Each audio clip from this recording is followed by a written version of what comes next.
नमस्कार, मैं हूं सुधीर दीक्षित और आप देख रहे हैं न्यूज़ 18 मध्य प्रदेश छत्तीसगढ़। अपनी वाणी से देश और दुनिया के लाखों करोड़ों भक्तों के मन में स्थान बनाने वाले सीहोर के प्रसिद्ध पंडित प्रदीप मिश्रा जी हमारे साथ हैं। उनसे जानते हैं कि कैसे यह सफ़र शुरू हुआ और कैसे लगातार यह जारी है। पंडित जी, बहुत बहुत स्वागत है आपका हमारे इस चैनल पर। श्री शिवाय नमस्तुभ्यम। कैसे इस कथा की शुरुआत हुई थी? शिव महापुराण आपने शुरू किया है, कैसे अब तक का पूरी यात्रा रही है पंडित प्रदीप मिश्रा जी की? न्यूज़ चैनल के सभी श्रोता भाई बहनों को श्री शिवाय नमस्तुभ्यम। ये 1999 में पहली शिव महापुराण कथा के अंतर्गत श्रीमद् भागवत से इसकी शुरुआत करी है।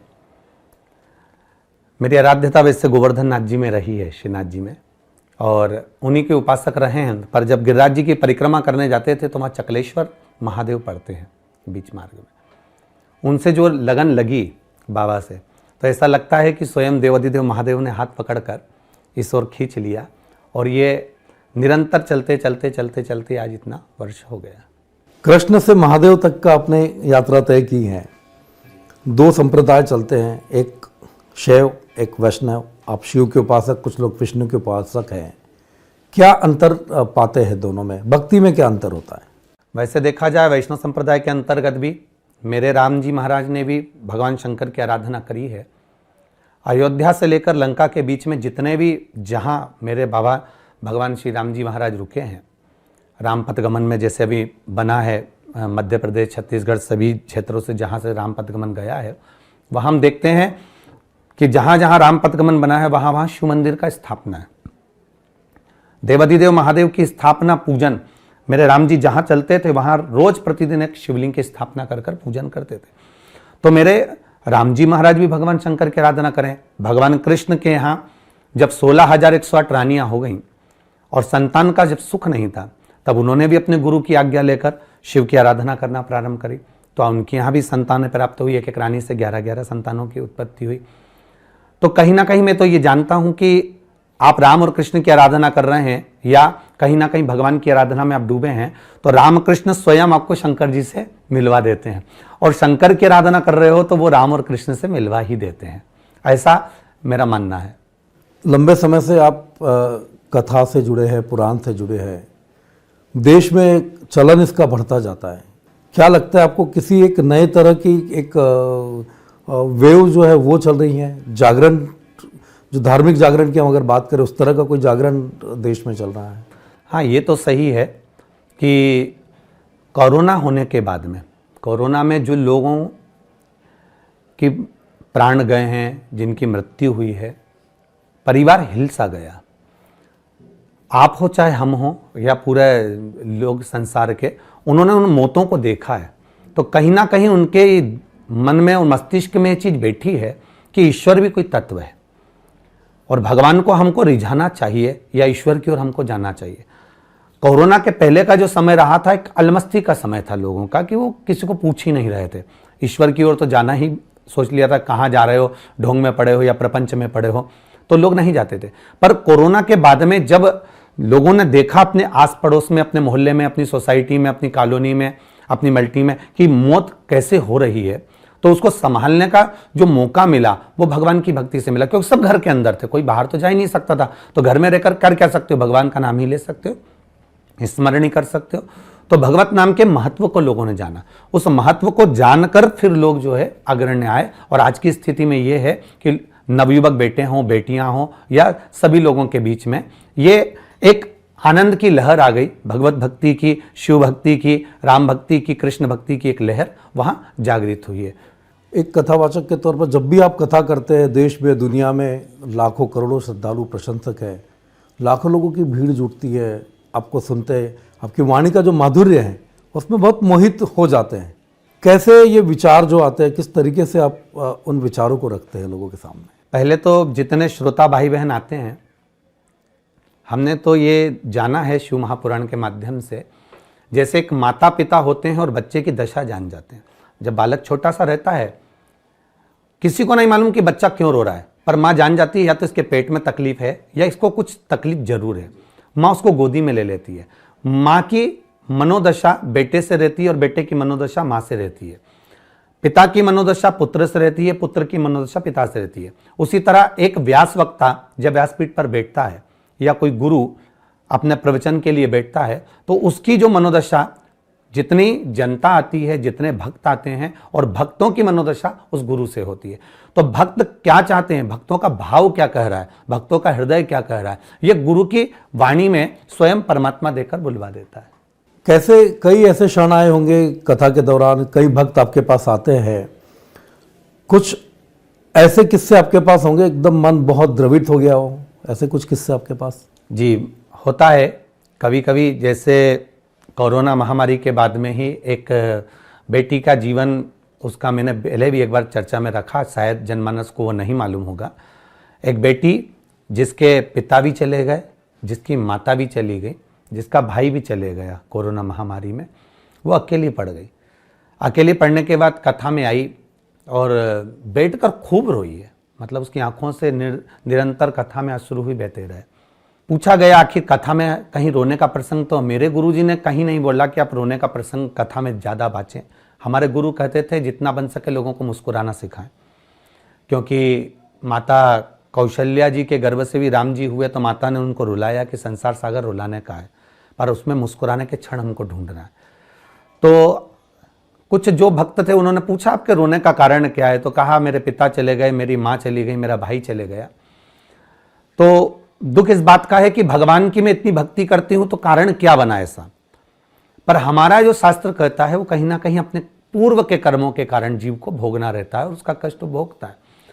फिर उस बेटी का कहना था, पर जब से मैं शिव महापुराण की कथा या भगवान के भजन में या शिव मंदिर जाना चालू करी हूं, अब मुझे ऐसा लगता है कि परमात्मा का ही सब कुछ रचा हुआ है और परमात्मा का ही खेल है। कई बार ऐसे क्षण आते हैं मनुष्य के जीवन में कि बेहद नकारात्मकता उसके चारों तरफ से घेर लेती है। मौजूदा हालात, परिस्थितियां आप देख रहे हैं कि नकारात्मकता चारों तरफ से घिरी है। कैसे इससे पार पाया जा सकता है? आज का समय हर तरह से व्यक्ति कहीं ना कहीं डिप्रेशन में रह रहा है। थोड़ा ना थोड़ा उसको ऊपर प्रेशर है। विद्या अध्ययन करने स्कूल जा रहा है तो भी प्रेशर में बच्चा है, कॉलेज पढ़ रहा है तो भी प्रेशर में है, कमाने जा रहा है तो भी प्रेशर में है, घर में रह रहा है तो भी प्रेशर में, और कहीं अगर अन्य जगह भी जा रहा है तो उसमें कुछ ना कुछ प्रेशर है। पहले तो ये सीखे वो अपने आप में कि हम उस प्रेशर से हटे कैसे, अपने आप को खुश कैसे रखें। अगर हमें पढ़ाई करना है, जायज़ है, पढ़ना ही तो पड़ेगा ना, कर्म तो करना पड़ेगा, उस कर्म को खुश होकर कैसे करा जाए। तो मूल हमारे शिव पद्धति, हमारे शंकर का जो गुणगान कहता है, हमारी शिव अर्चना जो कहती है, वो हमको ये बताती है कि मेरे भोले बाबा के गले में विष होने के बाद, गले में सांप पड़े होने के बाद में, इतना बर्फीला क्षेत्र होने के बाद में भी अलमस्त होकर वो अपनी साधना में लगे। कर्म तो करना है, पर कर्म के साथ में आप जब अपने हृदय से ही आप प्रसन्न रहेंगे तो उसमें एक आनंद की अनुभूति अपने आप होने लगेगी। आज पूरा विश्व जो है जा रहा है अग्रण्यता की ओर बढ़ रहा है, पर उसको प्रसन्न रहकर अग्रण्य बढ़ना है। ऐसा नहीं कि अपन मन को क्षुब्ध कर कर, मन को छोटा कर कर अपन बैठे रहें, उसमें श्रेष्ठता नहीं है। जैसे कि आपने बताया कि आनंद, जीवन का आनंद लेने के लिए आपने भगवान शिव का जैसे उदाहरण हम देते हैं कि भगवान शिव ने गरल ले लिया, उसको कंठ में रखा, लेकिन नीचे नहीं उतारा। तो जीवन में जितने तरह के विष, जितने दुख है, पंडित प्रदीप मिश्रा जी ये कहना चाह रहे हैं, लोगों को संदेश देना चाहते हैं कि जीवन का सारा विष है वो आपको पीना ही है, किंतु उसको कंठ में रखिए और बाकी पूरा जीवन है वो आनंद से गुजारिए। यही मेरा कहना कि अपनी मस्ती में जियो ना, छोटा सा जीवन है। आज किसको मालूम है किसके प्राण कब चले जाएं, पर उस अपने को मृत्यु का तारीख नहीं मालूम, मृत्यु के समय नहीं मालूम। हम हमारे प्रवचन में हमेशा कहते रहे हैं कि परमात्मा से कहते रहा करो कि आने की सूचना तू 9 महीने पहले दे देता है। माँ को मालूम पड़ जाता है कि कोई आने वाला है, गर्भ में बच्चा है। जब आने की सूचना तू 9 महीने पहले दे देता है तो जाने की सूचना तो 9 मिनट पहले दे दे, पर 9 मिनट पहले भी यह नहीं मालूम पड़ पाता कि उसके प्राण चले जाएंगे। तो अपने हर क्षण को, हर पल को शिव भक्ति के अनुसार, राम भक्ति के अनुसार, कृष्ण भक्ति के अनुसार अपनी अलमस्तता में जियो, परिवार में रहकर खुश होकर जियो। कई बार कथा के दौरान हम देखते हैं कि कुछ अद्भुत घटनाएं होती है, कभी सर्प निकल आता है, अभी हाल ही में शिव जी की आकृति बनी थी। कैसे आप देखते हैं इन सारी चीज़ों को, क्योंकि भक्त तो भक्ति में लीन होता है। जी जी, मूल चीज़ ये रहता है भक्ति की दृष्टि। जैसे कहते हैं जो चित्रकार चित्र बनाता है, जिसका चित्र बना रहा है उसको दिल में उतार लेता है पहले, फिर चित्र बनाता है। उसी तरह जितने भी भक्त वहाँ कथा श्रवण करने आते हैं, अगर उनको सर्प का भी दर्शन हो रहा है तो उनको यही भाव का दर्शन होता है कि इसमें शिव है। एक साधारण से टेंट में, जैसे बैतूल में एक पानी की बूंद से शिवलिंग पूर्ण बन गया, उसमें जो उन्होंने भाव देखा, अर्थात उनके हृदय में शिव समाया हुआ। शिव अगर हृदय में है तो चित्रकारिता में अपने आप शंकर नजर आने लगता है। कहते हैं ना कि जिसके भीतर अच्छाई है उसको सब अच्छे नजर आते हैं, और जिसके भीतर बुराई है उसको सब बुरे नजर आते हैं। जैसे दुर्योधन और अर्जुन का चरित्र है, या युधिष्ठिर का चरित्र है। दुर्योधन को कहा कि कोई एक अच्छा ढूंढ कर लेकर आओ, युधिष्ठिर को कहा गया भगवान कृष्ण ने कि एक बुरा ढूंढ कर लेकर आओ। उनको बुरा नहीं मिलता, इनको अच्छा नहीं मिलता, क्योंकि दृष्टि के अंदर उभरा था। इनको जितने भी भक्त कथा सुनने के लिए आते हैं, कहीं ना कहीं उनको शिव का साक्षीकरण हो जाता है। जब दिल लेकर आते हैं, हृदय लेकर आते हैं, तो कहीं ना कहीं शिव का साक्षीकरण उनको लगता है कि सर्प दिख गया तो उसमें शिव का तत्व दिख गया, एक बूंद से अगर शिवालय बन गया तो उसमें शिव का तत्व दिख गया। ये हमारे भीतर की शुद्धता का भाव नजर आता है। रुद्राक्ष की बात करते हैं, सनातन धर्म में बहुत पवित्र माना जाता है, और रुद्राक्ष का महात्म्य आपने लोगों तक, भक्तों तक पहुंचाया है। हमने देखा कि लाखों लोग लाइन लगाकर उस रुद्राक्ष को लेने के लिए खड़े होते हैं। क्या महत्व रुद्राक्ष का है? भगवान शंकर का ही एक स्वरूप रुद्राक्ष है। उसको चाहे आप औषधि में प्रयोग में ले लें कि उसको आप पानी में डालकर शिव को चढ़ाकर उसका आचमन करें, चाहे तो आप उसको पहनकर अपने गले में, अपने शरीर के आनंद के लिए उसको धारण करें। कई विघ्न संतोषी लोग होते हैं, उन उपायों को अंधविश्वास बताते हैं या टोटके के तौर पर करार देते हैं। टोटका वो होता है जिसमें भगवान सम्मिलित नहीं होते। आप किसी को बुरा करने के लिए या किसी के लिए नष्ट करने के लिए, वो टोटका होता है। उपाय का महत्व ये होता है, ये किसी पुराण में, शास्त्र में भगवान की सेवा के विधान से लिया गया। कहीं पर भी आपको ये नहीं मिला हुआ कि ये नींबू काटना है या नारियल बांधना है। उसमें एक ही चीज मिली होगी कि शिव जी को ये चीज चढ़ाइए, शंकर भगवान से प्राप्त करिए। उसमें यह भी नहीं कहा गया कि किसी दरवाजे पर जाकर कर देना। आपको शिव के द्वार जाना है, शंकर की चौखट पर जाना है। जब हम भगवान की चौखट तक जाते हैं तो निश्चित है हमारा कार्य सफल होगा ही होगा। हाल ही में आपने एक बयान दिया था कि हर परिवार का एक व्यक्ति आरएसएस में या बजरंग दल में जाना चाहिए। क्या सोच इसके पीछे की है? मूल चीज मैंने पहले भी कही है बैतूल में कि बजरंग दल और आरएसएस, राष्ट्रीय स्वयंसेवक संघ, किसी पार्टी से नहीं है कि आप इनको, कभी इनने चुनाव लड़ा हो और इन्होंने कहा हो कि हम आरएसएस से जुड़े हैं, आपको हमको ये वोट देना ही पड़ेगा, हम बजरंग दल से जुड़े हैं, आपको ये वोट देना ही पड़ेगा। अगर ये कभी चुनाव लड़े हों तो हम उसके लिए कभी अपनी व्यासपीठ से, राजनीतिक व्यासपीठ नहीं है, हम जितना एक पार्टी को अगर कथा देते हैं दूसरी पार्टी को भी देते हैं, साधारणता को भी देते हैं तो असेट को भी देते हैं। हमारे साथ में ऐसा है। हमने केवल उस भाव से कहा कि समय की गणना के अनुसार, समय की अवधि के अनुसार आज जो बच्चे, नवयुवक बच्चे गलत मार्ग पर जा रहे हैं, उन गलत मार्ग पर ना जाते हुए कहीं ना कहीं हमारे सनातन धर्म के लोगों से जुड़कर अग्रणता सनातन धर्म की बढ़ाते रहे। आपने बात की, इसके पहले इंदौर का एक बयान आपका चर्चित हुआ था। लव जिहाद को लेकर भी कई तरह के बयान चलते हैं, राजनीति बहुत ज्यादा होती है, लेकिन क्या है लव जिहाद आपकी नज़र में क्या है? मतलब कोई ऐसी चीज़ है जिसपे इतना सारा बवाल होने की आवश्यकता है, या लगता है आपको कि इसमें कुछ गलत होता है? कैसे होता है ये? मेरा, जैसे हम लोगों के सामने कुछ पत्र आते हैं, कुछ फोटोस आते हैं, कुछ सूचनाएं आती हैं कि बेटी का एक कोई अन्य धर्म का व्यक्ति हमारे सनातन धर्म की बेटी को साथ में घुमाता है, फिराता है, खिलाता है। धीरे धीरे उस बेटी की दृष्टि में वो व्यक्ति के प्रति भाव जागृत हो जाता है। उसमें गलती अपनी भी है। हमारे माता पिता उस पर ध्यान क्यों नहीं दे पाते? माना बेटी छोटी है, उसको ध्यान में नहीं है, बेटियों का जीवन है, वो अपने स्मरण में नहीं रह पाता कि कौन अच्छा कौन बुरा है। पर जब माता पिता बड़े हुए हैं तो वो तो स्मरण कर सकते हैं कि क्या गलत और क्या सही है अपने लिए।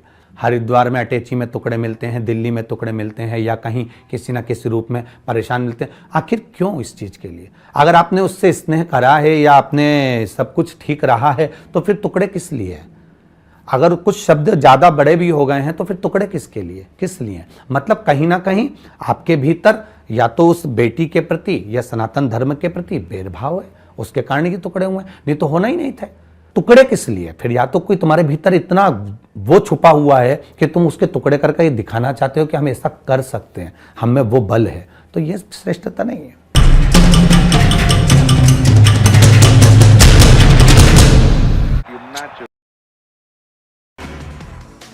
लंदन में राहुल गांधी के बयान पर बीजेपी का फिर हमला। बीजेपी अध्यक्ष जेपी नड्डा ने बयान को बताया शर्मनाक, कहा माफी मांगे राहुल।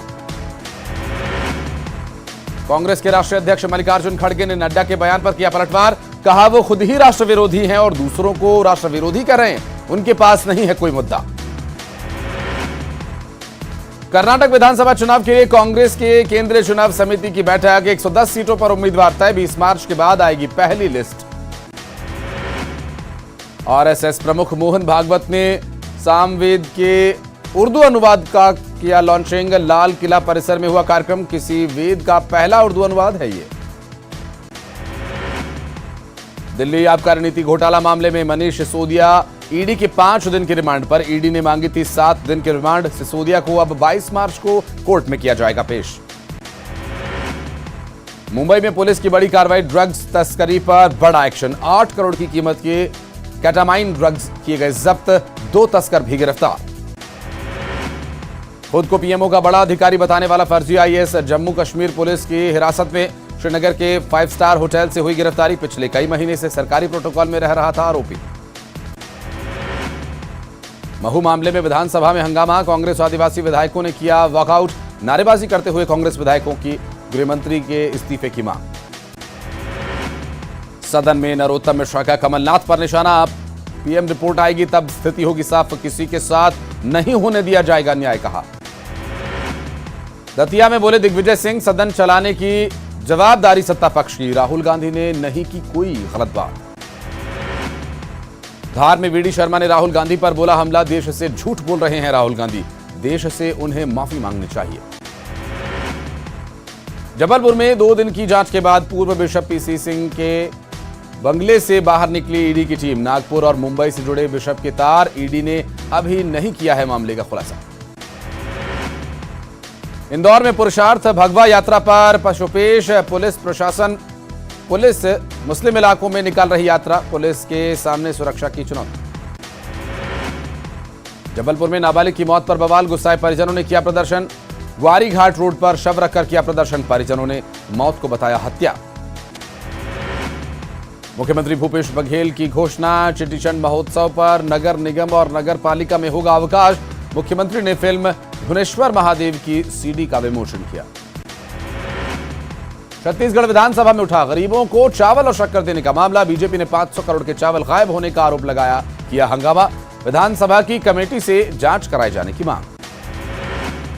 विधानसभा में विपक्ष ने उठाया चिटफंड का मामला। विपक्ष ने मुद्दे को लेकर स्थगन प्रस्ताव दिया। स्पीकर ने किया रिजेक्ट। विपक्ष और सत्ता पक्ष में जमकर हुई बहस। कांग्रेस विधायक गुलाब कमरो विधानसभा में। धीरे धीरे सियासत भी आती जा रही। यही वजह है क्या चुनाव करीब आ रहे हैं, लाखों करोड़ों श्रद्धालु प्रभावित होते हैं, तो क्या ये वजह है कि राजनीतिक लोग भी लगातार आपके पास जुड़ते जा रहे हैं या ऐसा कोई? ऐसा नहीं है। कथाएं जैसे अब औरों का तो मैं नहीं कह सकता, वक्ताओं का, पर हमारे साथ में तो सभी लोग जानते ही हैं कि लगभग 2024-25 तक कथाएं बुक रही हैं।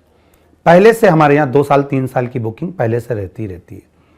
तो हम उसमें ये नहीं देखे हैं कि कौन पार्टी का है या कौन व्यक्ति का है। हम ये देखते हैं कि उसने कथा लिए, व्यक्ति ने लिए, पार्टी ने कभी कथा नहीं ली। आज भी कथाएं जितनी करते हैं वो व्यक्ति लेता है, पार्टी कोई कथा नहीं लेती कि इस पार्टी ने ली है। अब उसमें अगर कोई अतिथि बनकर आता है तो उसका तो सम्मान। हमारे शिव महापुराण में तो स्वयं सती मैया, पार्वती मैया स्वयं उनकी अर्धांगिनी कथा सुनने बैठी हैं, तो पति भी उनका सम्मान कर रहा है कि आप कथा सुनने के लिए बैठे हो। तो आतिथ्य में कोई आता है तो सम्मान है। पर यह जरूर है कि धर्म में राजनीति या राजनीति में धर्म इतना ज्यादा प्रवेश ना करे जो आज के समय में लोग चाह रहे हैं, वैसा प्रवेश नहीं होना चाहिए। अभी बात की, हम धर्म की बात कर रहे थे, सियासत की बात कर रहे थे। आपने एक बार कहा था कि मोदी है तो हिंदू है, तो मध्य प्रदेश के पूर्व मुख्यमंत्री दिग्विजय सिंह ने कहा था कि ऐसा कौन सी कथा में लिखा हुआ है। तो कई बार ऐसी चीज़ें विचलित नहीं करती? करती हैं। पहली बात तो ये सब चीज़ें कथा में नहीं लिखी होती। हम भी तो एक अपने शहर में, अपने नगर में, अपने गांव में हम भी तो रह रहे हैं। हमारे भी तो कुछ उद्बोधन होंगे, हमारे भी तो कुछ विचार होंगे कि शिव मंदिरों की ओर कौन गया अभी तक, शंकर मंदिरों तक कौन पहुंचा अभी तक। किसने शिव मंदिर का उत्थान करना प्रारंभ करा? अभी तक तो सारे शिव मंदिर टूटते हुए आए थे, अब बनना चालू हुए हैं। तो हमें तो गौरव महसूस होगा ना कि समय की अवस्था में ये सब चीज बदली है। समय की अवस्था में आज कुछ नहीं, आने वाले समय में जो भी बैठेगा वो सीखेगा सरी कि उनने ये करा था तो हमें भी अच्छा करना है, ये प्रेरणा तो मिलेगी ना। तो इसकी खुशी होती है कि इससे हमको कम से कम प्रेरणा तो मिल रही है। उस भाव से हमने कहा था कि मोदी है तो सनातन धर्म और हिंदुओं के लिए एक जागरूकता, एक आनंद है। एक मन के भाव आप प्रकट करते हैं और उसको लेके कहीं और पहुंचा जाता है, तो ये बहुत ज़रूरी होता है कि कोई चीज़ आपने कही है उसको इंटरप्रेट किस तरीके से किया जाता है। कहने वाला कह देता है पर समझने वाला, हम कहते हैं कि गाय का दूध वही है, उसको किस पात्र में रख रहे हो आप। पात्र अगर अंदर से झूठा है, भले चांदी का है, सोने का है, तांबे का है, पीतल का है, पर अंदर से अगर उसमें कुछ जंग लगी है या गंदा है तो आपने दूध रखा और फट जाएगा, बेकार हो जाएगा। ये पात्र देखा जाता है। अब ऊपर से तो अपन दिख जाते हैं कि कितने अच्छे पात्र हैं, पर भीतर से भी तो पात्र साफ होना चाहिए। कहने वाले ने कथा कह दी है, कहने वाले ने कोई वाक्य कह दिया, शब्द कह दिया, आपने उसको ग्रहण किस हिसाब से करा, आपने लिया कैसे उसको। जब आपने अच्छा लिया है तो वो अच्छा ही रहेगा, फिर आप उसको भले 2 घंटे 4 घंटे 8 घंटे रख लो। उसी तरह अपन ले तो लेते हैं कथा को, पर प्रवेश कर भी जाती है हृदय में, पर उसमें भी खलबली उत्पन्न हो जाती है कि नहीं उनने ये गलत कह दिया। उसको सही तरह से ले नहीं पाते कई लोग, और जो ले लेते हैं वो आनंद की अनुभूति करते हैं, उसको कोई मतलब नहीं फिर संसार से। कई बार हम देखते हैं आप पूरे देश विदेश में अलग अलग संस्कृतियों से रूबरू होते हैं, आप जाते हैं, हर जगह अपनी अलग संस्कृति होती है। एक जोड़ने का काम आपने जैसे कहा कि प्रेम जो है वो जोड़ता है, प्रेम तोड़ता नहीं है। तो क्या संदेश आप देना चाहेंगे जो मौजूदा हालात जिसको हम कलयुग कहते हैं कि कलयुग है, अपने अतीत से ऐसी क्या सीख है जो मौजूदा दौर में लेने की आवश्यकता है? पहले तो कहूँगा अच्छी शिक्षा, उच्च शिक्षा के साथ में आपका कर्म, और कर्म के साथ में फिर कहीं ना कहीं हमारा धर्म।